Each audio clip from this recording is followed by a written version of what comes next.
ஜம்மு காஷ்மீர் சர்வதேச எல்லைப் பகுதியில் ஊடுருவ முயன்ற பாகிஸ்தானை சேர்ந்த நபரை எல்லை பாதுகாப்பு படை கைது செய்துள்ளது. இதுகுறித்த கூடுதல் தகவலை செய்தியாளர் ரமேஷ்குமார் வழங்கிட கேட்கலாம். ரமேஷ்குமார், வணக்கம். இந்த சம்பவத்தில் முதற்கட்ட விசாரணையில் என்ன தகவல் கிடைத்திருக்கிறது? வணக்கம். இந்திய எல்லை பகுதியில் ஊடுருவ முயன்ற பாகிஸ்தான் நாட்டை சார்ந்த நபரை எல்லை பாதுகாப்பு படையினர் கைது செய்துள்ளனர். ஜம்மு காஷ்மீரின் ஆரஸ்புரா பகுதியில் இருக்கக்கூடிய இந்திய மற்றும் பாகிஸ்தான் சர்வதேச எல்லை பகுதியில் பாகிஸ்தான் நாட்டை சார்ந்த இளைஞர் ஒருவர் நமது இந்திய எல்லை பகுதியை நோக்கி முன்னேற முயன்றிருக்கிறார்.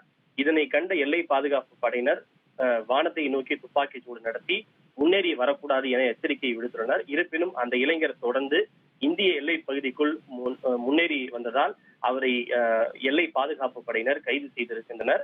அவரிடமிருந்து ஏராளமான பாகிஸ்தான் நாட்டை சேர்ந்த பணமும் கைப்பற்றப்பட்டிருக்கிறது. அவரிடம் மேற்கொள்ளப்பட்ட முதற்கட்ட விசாரணையில் அவர் பாகிஸ்தானின் பஞ்சாப் மாகாணத்தில் இருக்கக்கூடிய சர்கோதா பகுதியை சேர்ந்த சிராஜ் கான் என்பது தெரிய வந்திருக்கிறது. அவரை கைது செய்துள்ள எல்லை பாதுகாப்பு படையினர் அவரிடம் விசாரணை மேற்கொண்டு வருகின்றனர்.